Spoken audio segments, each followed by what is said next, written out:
kalau saya jadi gubernur yang saya lakukan untuk pertamanan ya.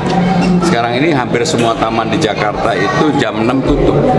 Ada di mana saja di dunia taman itu ramai di malam hari.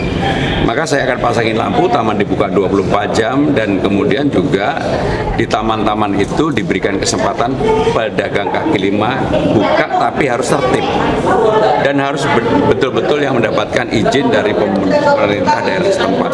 Kalau itu bisa dilakukan, akan ada pendapatan baru, tamannya juga lebih hidup. Ada 1.400 lebih taman di Jakarta yang kemudian bisa kita gunakan, kita manfaatkan. Karena rata-rata taman sekarang di Jakarta itu kosong. Dan ketika orang pulang kantor, harusnya bisa santai di taman, nggak bisa karena udah tutup. Maka saya akan buka tradisi baru.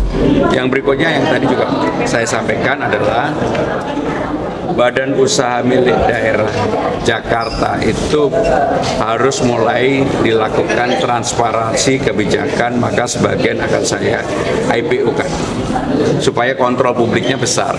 Jangan kemudian seperti sekarang yang terlalu nyaman, terlalu enak, lebih bermanfaat bagi siapa kita nggak tahu, tetapi kalau kemudian pengalaman yang ada di dunia perbankan, dunia apapun dengan IPO terbuka, pengawasan publiknya lebih ketat, pasti akan lebih baik ya. Mas Pram, boleh ceritain dulu ada buku ininya Pak, buku yang Jakarta Menyala. Soal JIS apa yang akan dilanjutkan Pak?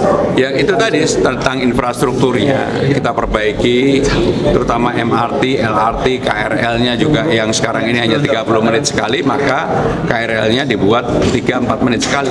Kalau itu bisa dilakukan, maka saya yakin orang berkunjung ke JIS-nya juga makin tinggi.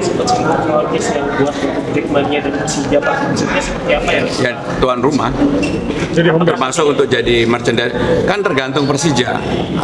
Kalau saya akan menawarkan membuka diri untuk itu, dan untuk itu supaya Persija dan mau ya pemerintah daerah harus bekerja sama, berkolaborasi, berpartnership dengan Persija, karena Persija kalau hanya semata-mata mengandalkan tiket yang cukup, harus ada sponsorship. Datangnya dari mana?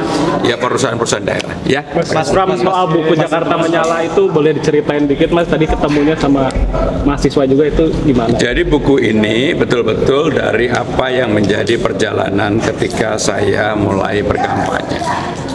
Yang menjadi tulisan utamanya adalah apa visi misi program yang disampaikan.